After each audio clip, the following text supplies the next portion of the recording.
Guys, শুভ অষ্টমী। আমার makeup চলছে। Makeup বলতে সেভাবে তো মেকআপ পারি না, মানে কাজল আইলাইনার এগুলো পরা বাকি। আমি আগে জুয়েলারি শাড়ি শুনেছি। এরপর আমরা অঞ্জলি যেহেতু দিতে যাবো, তো তার জন্য তাড়াতাড়ি রেডি হচ্ছে যতটা সম্ভব। সো গাইস, ফাইনালি আমি রেডি হয়ে গেছি আর দিদিও রেডি হয়ে গিয়েছে। এবারে আমরা বেরিয়ে পড়ছি অঞ্জলির জন্য যোগমায়া কালীবাড়ির উদ্দেশ্যে। তো দেখো, এখানে আমরা সবাই রেডি হয়ে গেছি ফুল। অষ্টমীর দিন অঞ্জলি দিতে তো যোগমায়া কালীবাড়িতে প্রচুর ভিড় হয়।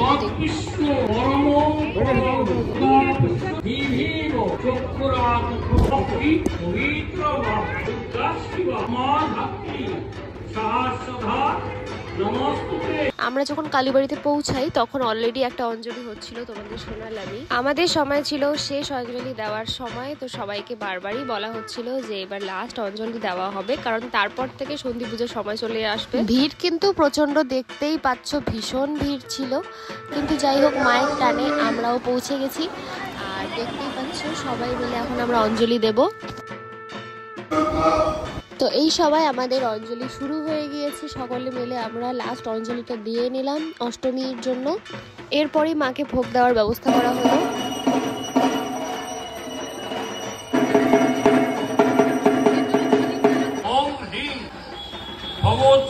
আমরা তো ভেবেছিলাম সন্ধি পুজোয় আমরা ভিতরে বসতে পারবো, বাট ওখান থেকে নির্দেশ দেওয়া হলো যে না, সন্ধি পুজো বাইরে, মানে মোমবাতি জ্বালানো এগুলো সব বাইরে করতে হবে।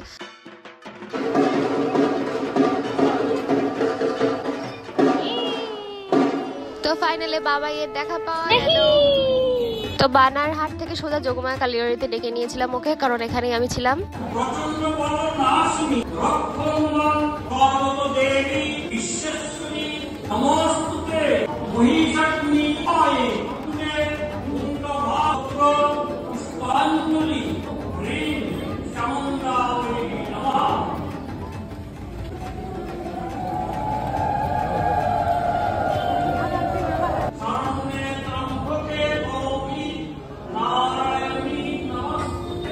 তো সন্ধি পুজোর অঞ্জলি দিয়ে এরপরে আমরা ভোগের দিকে চলে গেলাম। এখানে ভোগ দিচ্ছিল, তো বাবা এখানে দাঁড়িয়ে পড়েছে আমাদের জন্য ভোগের প্রসাদ নিতে।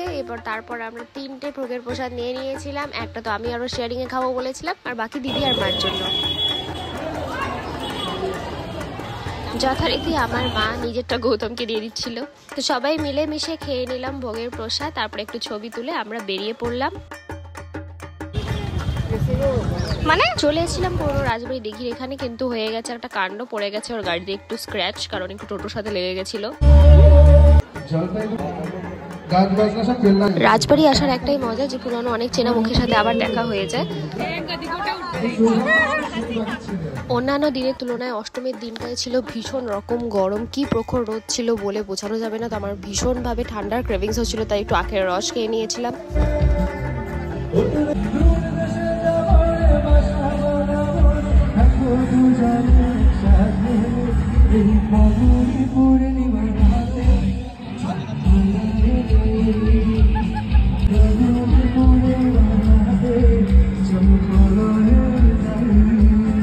এখানে কিন্তু লাইভ গান বাজনা চলছিল, তো ভীষণ সুন্দর একটা অ্যাম্বিয়েন্স ছিল রাজবাড়িতে। খুব ভালো সময় কাটালাম এখানে। অষ্টমী এমন একটা দিন যেদিন সব ভালোবাসার মানুষরা টানে চলে আসে আর কি। তো অষ্টমীর দিন আমার প্রিয় মানুষটাকে আমি পাশে পেয়েছি, সেটা জন্য ভীষণ লাকি। আমাদের এটা লাস্ট অবিবাহিত পূজা সেলিব্রেশন একসাথে। এরপরই পেয়ে গেছিল প্রচন্ড খিদে, তাই লাঞ্চ করতে আমরা চলে এলাম কদমতলাতে স্কাই স্টার হোটেলে। যেহেতু ছিল মঙ্গলবার তাই আমার ছিল ভেজ, আর উনিও তাই আমি ভেজ খাবো জন্য উনিও বললেন আমি ভেজই খাবো। তো তারপরে আমরা আমাদের জন্য অর্ডার করে নিয়েছিলাম পনির বাটার মশালা, আর ওদিকে ছিল বাটার নান। তো বলেছিলাম ভীষণ গরম ছিল, তাই জন্য লাস্টে আমরা অর্ডার করেছিলাম ওয়াডিলালের বাটারস্কচ, যেটা প্রিন্টেড প্রাইস ছিল 22 রুপিস, বাট আমরা এটাকে নিয়েছি 40 রুপিসে। তো একদিন মানতেই হবে পুজোর সময়, বাট এখানে খাওয়ার এক্সপিরিয়েন্স ভীষণ ভালো ছিল।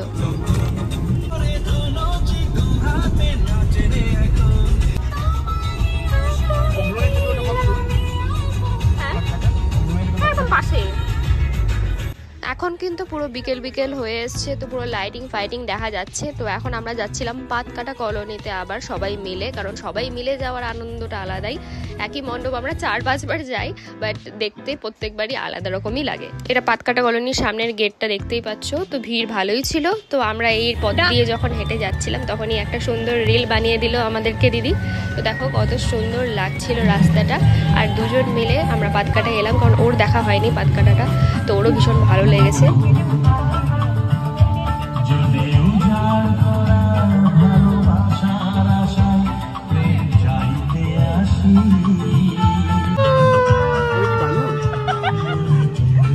পাতকাটা কলোনি ওর সাথে প্রত্যেকবারই আমার আসা হয়, 2 বছর ধরেই আমরা এখানে আসছি। বাট এইবার তো অন্যরকমই ব্যাপার ছিল, আমরা ভাবিনি আমাদের আসা হবে পাতকাটাতে আর। বাট হ্যাঁ, ভাগ্যচক্রে আবার আমরা এই মণ্ডপে এসে হাজির হয়েছি। আমাদের দুর্গাপূজার সাথে এই পাতকাটা মণ্ডপের একটা আলাদাই কিন্তু অনুভূতি জড়িয়ে আছে। এখানে কিন্তু একটা বড় মেলাও ছিল, তো বার হয়ে আমরা এই মেলার ভিতর দিয়ে এক্সিট করলাম। এরপরে চলে এলাম অগ্রণীতে। অগ্রণীর কিন্তু পুজোটা এবার বেশ ভালোই হয়েছে, দেখতেই পাচ্ছ। আমারও বেশ ভালো লেগেছে, আর ওর যেহেতু দেখা হয়নি তো ও বললো ওর নাকি ভীষণ ভালো লেগেছে এবার অগ্রণীর পুজোটা। মায়ের মূর্তিটাও ভীষণ ভালো ছিল, উনি তো ছবি তুলতেই ব্যস্ত মায়ের। তারপরে আমরা একটু সেলফি টেলফি তুলে তারপরে এখান থেকে আমরা বেরিয়ে গেলাম। বাড়িতে পৌঁছে দেখি দিদি আর মা নিয়ে এসেছে বিশ্বনাথের কচুরি। তো এই কচুরিটা আবার ও বাড়িতে নিয়ে গেল। তো ফ্যামিলি, প্রিয় মানুষ সকলকে নিয়ে এইবারের অষ্টমীটা কিন্তু জাস্ট দুর্দান্ত কাটলো। শুধু ছিল একটু রোদ, বাট বাকি কিন্তু পুরো ফুল অন মস্তি হয়েছে, ফুল অন খাওয়া দাওয়া হয়েছে, সব মিলিয়ে দারুণ কাটলো এইবারের অষ্টমী। তোমাদের কেমন লাগছে ব্লগগুলো জানিও, আর তোমাদের কেমন কাটলো অষ্টমী সেটাও বলতে ভুলো না। দেখতে দেখতে কিন্তু মায়ের চলে যাওয়ারও টাইম হয়ে যাচ্ছে। চ্যানেলটাকে সাবস্ক্রাইব করে নিও, কারণ আরও ব্লগ আসছে। সো টাটা গাই, সবাইকে আবার শুভ শারদিয়া, সবার পুজো অনেক ভালো কাটুক। Bye bye.